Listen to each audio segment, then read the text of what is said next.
لیلۃ القدر رکھی ہے، اعتکاف رکھا ہے۔ پہلی امتوں کے لیے یہ نہیں تھا کہ پچھلے سارے گناہ معاف ہو جائیں، یہ ہمارے لیے کہ ہمارے پچھلے سارے گناہ معاف ہو جاتے۔ اللہ تعالیٰ کا عرش پہلے آسمان پہ آ جاتا ہے، جنت کے دروازے کھل جاتے ہیں، جہنم کے بند ہو جاتے ہیں، شیطان قید ہو جاتے ہیں، اور سمندر کی مچھلیاں اور زمین کی چونٹیاں تک روزہ رکھنے والوں کے لیے دعا کرتی ہیں، اور اللہ تعالیٰ جنت کو روزانہ کہتا ہے ان قریب میرے نیک بندے بندیاں آنے والے ہیں، تو ان کے لیے میک اپ کر لے، تو ان کے لیے تیار ہو جائے۔ یہ اللہ تعالیٰ کی رحمت کو لینے کا سیزن ہے۔ پہلی امتوں کو اعتکاف نہیں ملا تھا، ہمیں اعتکاف ملا ہے کہ 10 دن اللہ دے بوئے تے پہ جاؤ، یا اللہ تیرے کو معافی کروا کے ہی اٹھنا ہے، ہمیں اٹھنا ہی کوئی نہیں۔ تو جو دروازے پہ آ جاتا ہے آدمی اسے معاف کر ہی دیتا ہے۔ کوئی بہت ہی سخت دل والا ہو تو معاف نہ کرے، ورنہ بڑے سے بڑے غصے والے بھی کہتا اچھا جی جاؤ معاف کیتا۔ اس میں ایک لیلۃ القدر ہے، وہ بعد میں بات کرتا ہوں۔ پھر اللہ تعالیٰ نے اس میں غریب آدمی کی کہ روزے اچھے گزر جائیں، عید اچھی گزر جائے، اس کے لیے اللہ تعالیٰ نے صدقہ فطر رکھا ہے۔ ہم اسے عید کے ساتھ جوڑ دیتے، پہلی رمضان سے دینا چاہیے تاکہ غریب اپنا کوئی روزہ تو رکھ سکے۔ پہلی رمضان سے 29 رمضان تک جب مرضی دے دیں، اور اگر وہ فطرانہ ادا نہیں کرتا تو اس کے روزے اس کے سر کے اوپر سے بھی نہیں جاتے، وہیں کھڑے رہتے ہیں۔ اور عام طور پر یہاں اخبار میں ٹی وی پر گندم کے لحاظ سے آتا ہے 2 سیر کنک دے دو، وہ تھوڑے سے پیسے ہیں، 100-200 روپے ہے۔ میں آپ کو آپ سب مالدار لوگ بیٹھے ہیں، میں آپ کو اپنے نبی کا صدقہ فطر بتاتا ہوں کہ آپ کیا دیتے تھے۔ آپ کشمش دیتے تھے، کھجور دیتے تھے، جو بھی دیے ہیں۔ تو کشمش 3 کلو، بازار میں 3.5 کلو، بازار میں جا کے پوچھیں جو سب سے اچھی کشمش ہو، یا پھر درمیانی، گھٹیا نہیں درمیانی اور سب سے اچھی، پتہ کرے وہ کتنی ہے، 1000 روپے کلو ہے، 1500 روپے کلو ہے۔ آپ کے گھر کے 4 افراد ہیں تو ایک گھر سے 6000 روپے غریب کو جائے گا۔ آج تو 6000 میں ایک ہفتہ نہیں گزرتا۔ تو اب سب سے عرض کرتا ہوں ویسے بھی خیرات کریں، افطاریاں کروائیں، اور صدقہ فطر کشمش کے حساب سے دیں۔ یہ آپ سب بھائی بہنوں کی خدمت میں گزارش ہے۔ اللہ نے آپ کو رزق دیا، خرچ کریں، یہی آپ کے ساتھ جائے گا، باقی سارا ادھر ہی رہ جائے گا۔ لیلۃ القدر، انا انزلناہ فی لیلۃ القدر وما ادراک ما لیلۃ القدر لیلۃ القدر خیر من 1000 شہر تنزل الملائکۃ فیہا بإذن ربہم من کل امر سلام ہی حتی مطلع الفجر۔ ہم نے قرآن کو لیلۃ القدر میں اتارا، تمہیں کیا خبر کہ لیلۃ القدر کیا ہے؟ لیلۃ القدر 1000 مہینوں سے بہتر ہے۔ اس میں فرشتے اترتے ہیں اور یہ صبح تک رہتی ہے۔ لفظ قدر عربی میں اس کا ایک مطلب ہے قیمت۔ سبحان اللہ۔ تو اللہ نے کہا میں تمہیں بتاؤں، آپ سب تاجر بیٹھے ہو، لیلۃ القدر کی قیمت کیا ہے؟ 1000 مہینوں سے بہتر ہے، 1000 مہینوں سے بہتر ہے۔ اب 1 روپے پر 1000 نفع لے سکتے ہیں؟ دنیا میں کوئی ایسا کاروبار ہے؟ جو ہیروئن بیچتے ہیں وہ بھی نہیں لے سکتے۔ اور میرا اللہ کہہ رہا ہے 1 رات 1000 مہینے، یعنی کوئی 82-83 سال۔ یہ تو آ گیا پہلا قدر۔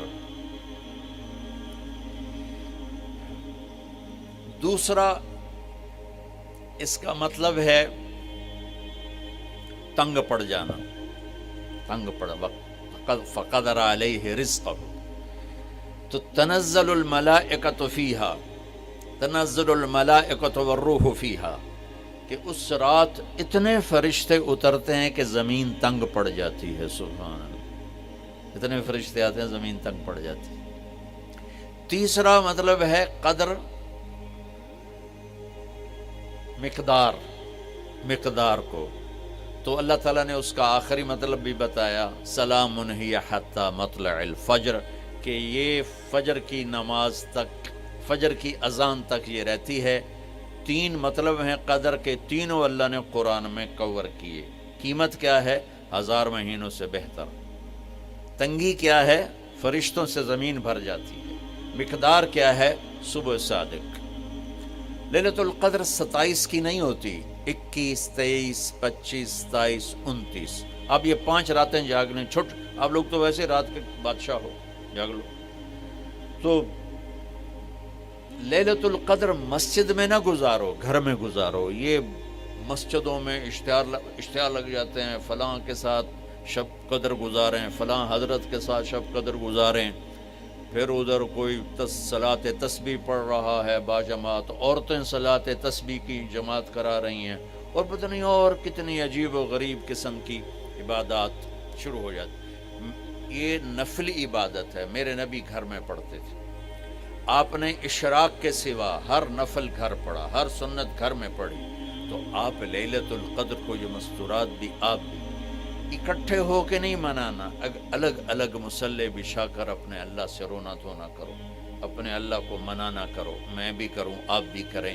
نوافل کی، جیسے ابھی شب برات گزری تو اشتہار تھے، میں جا رہا تھا ادھر غلام آباد میں، ایک جنازہ ہو گیا تھا، تو اشتہار فلاں حضرت کے ساتھ شب برات گزاریں، فلاں مسجد میں شب برات گزاریں، فلاں جگہ شب برات گزاریں۔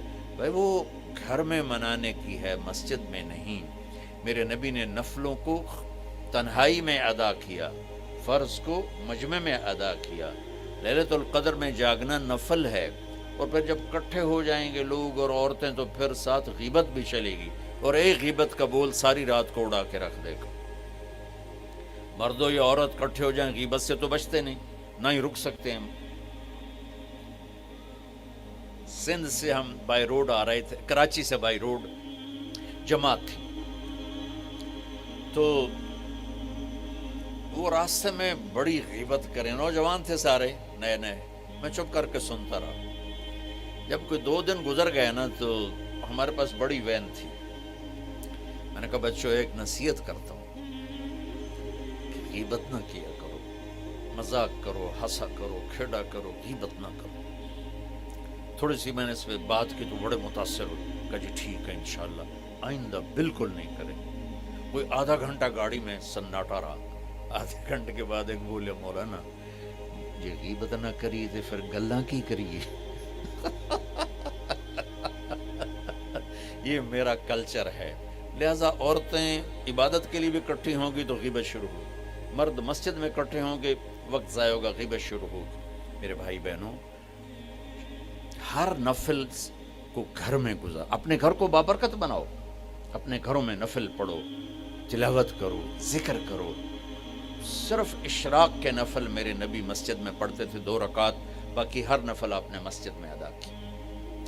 تو یہ چند چیزیں رمضان کے متعلق میں نے عرض کی ہیں۔ اب ایک بڑی اہم بات میں آپ کے سامنے عرض کرنا چاہتا ہوں۔ رمضان کی دولت کس سے ملے گی؟ رمضان کی برکات کس سے ملیں گی اور کون محروم ہو جائے گا؟ آپ نے فرمایا 4 آدمی ایسے ہیں جن کی رمضان اور شب قدر میں بھی بخشش نہیں ہوتی، بس اس سے ہم اپنے آپ کو بچا لیں۔ کون ہے یا رسول اللہ؟ آپ نے کہا مدمن خمرن، شراب کا عادی، کبھی کوئی پی لے توبہ کر لے، میں اس کی اجازت نہیں دے رہا ہوں۔ مدمن کا لفظ ہے جو روزانہ شراب پیتا ہے، اس کی رمضان میں بخشش نہیں۔